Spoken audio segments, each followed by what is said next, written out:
পূবদেওধাইৰ পৰা আমাৰ হাটখোলা নামঘৰলৈকে যিটো ৰাস্তা ৰিপেয়াৰিং হৈছে, ৰাস্তাটো অনিৰুদ্ধদেৱ স্কুললৈকে ধুনীয়া হৈছে। বাকী অনিৰুদ্ধদেৱ স্কুলৰ পৰা তোমাৰ যিটো নামঘৰলৈকে হাটখোলা নামঘৰলৈকে ৰাস্তাটো বনিছে, ৰাস্তাটো একেবাৰে মানুহ যাব পৰা অৱস্থাত নহয়। চাইকেলত গ'লেও সৰু ল'ৰা ছোৱালী পৰিছে, স্কুটি বাইকত এক্সিডেণ্ট হৈছে। যোৱা ৰাতি এখন গাড়ী এক্সিডেণ্ট হৈছে। শিলগুটিৰ পৰা মানে আমি নিজে যদি স্কুটিখন চলাওঁ ন, স্কুটিখন চলাই বেগ মাৰিবলৈ আমাৰ ভয় হৈ গৈছে। তো সেইকাৰণে আমাৰ এই ৰাস্তাটো মানুহ যাব পৰা কৰি দিব লাগে, মানে এইটো সম্পূৰ্ণ ৰিপেয়াৰিং কৰি কেনে তো ৰাস্তাটো মেৰামতি কৰি এইখিনি কৰিব লাগে। ৰাস্তাটো যিদিনা বনাইছে এই কাষলৈ তোমাৰ একেবাৰে মানুহ যাব পৰা নহয়, মানে চব শিলগুটি লগালগ এৰি গৈছে। তো তাকে আমি ৰাস্তাটো পুনৰ নিৰ্মাণৰ দাবী কৰিছোঁ ৰাইজে। আজি 10 দিনেই হোৱা নাই চাগে। 20 তাৰিখে বনাইছিলে, 20 তাৰিখৰ পৰা আজি ধৰক 27 তাৰিখলৈ ৰাস্তা একদম জৰাজীৰ্ণ অৱস্থা।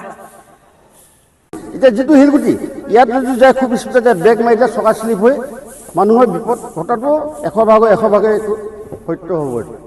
আৰু সেই যিসকল মানুহ ইয়াত দুখ পাব সেইসকল এই ঠিকাদাৰ ৰিক্স ল'ব, সেইটো নাই সেই লোক নিৰ্মাণ বিভাগৰ দায়িত্ব ল'বনে? যদি উপযুক্ত টকাখিনি সদব্যৱহাৰ নকৰে তেতিয়াহ'লে কিয় এইবোৰ হেৰি কৰিছে এইবোৰ?